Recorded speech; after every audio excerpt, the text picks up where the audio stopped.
इगतपुरी तालुक्यातील शेतकऱ्यांना सरसकट नुकसान भरपाई व सरसकट पीक विमे मंजूर करावे। राष्ट्रवादी काँग्रेसचे तालुकाध्यक्ष पांडुरंग वारुंगसे यांची उपमुख्यमंत्री अजित पवार यांच्याकडे निवेदनाद्वारे मागणी। इगतपुरी तालुक्यात परतीच्या वादळ वारा व जोरदार अवकाळी पावसामुळे तालुक्यातील खरीप हंगामातील मुख्य असणारे भात पीक हे भुईसपाट झाले असून गेल्या 7 महिन्यांपासून तालुक्यात पाऊस पडतोय। मुख्य पीक ऐन सोंगणीवर आले असताना गेल्या 15 दिवसांपासून जोरदार पाऊस सतत पडत असल्याने पूर्ण भात पिकाचे नुकसान झाले आहे। काही भात पिके पडली आहेत, तरी शासनाने याची त्वरित दखल घेऊन तातडीने संपूर्ण नुकसानीचे अहवाल पाठवून शेतकऱ्यांना मदत द्यावी, अशा मागणीचे निवेदन राज्याचे उपमुख्यमंत्री नामदार अजितदादा पवार, राज्याचे मंत्री नामदार माणिकराव कोकाटे यांच्याकडे इगतपुरी तालुका राष्ट्रवादी काँग्रेस पार्टीचे अध्यक्ष पांडुरंग वारुंगसे यांनी केले आहे। उभ्या भात पिकावर पावसाचा मारा होतोय, त्यामुळे पूर्ण पीक उद्ध्वस्त होऊन भिजत आहे।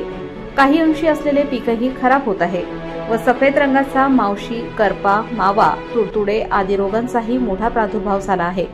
डोळ्यादेखत पीक हातातून जात असल्यामुळे शेतकरी हतबल झाला आहे। इगतपुरी तालुक्यात सरासरीपेक्षा जास्त पाऊस पडला आहे, त्यामुळे हातचे पीक पाऊस आणि रोगाने वाया जात आहे। त्यामुळे शासनाने तात्काळ सरसकट पंचनामे करून कुठल्याही अटी शर्ती न लावता शेतकऱ्यांना मदत मिळावी।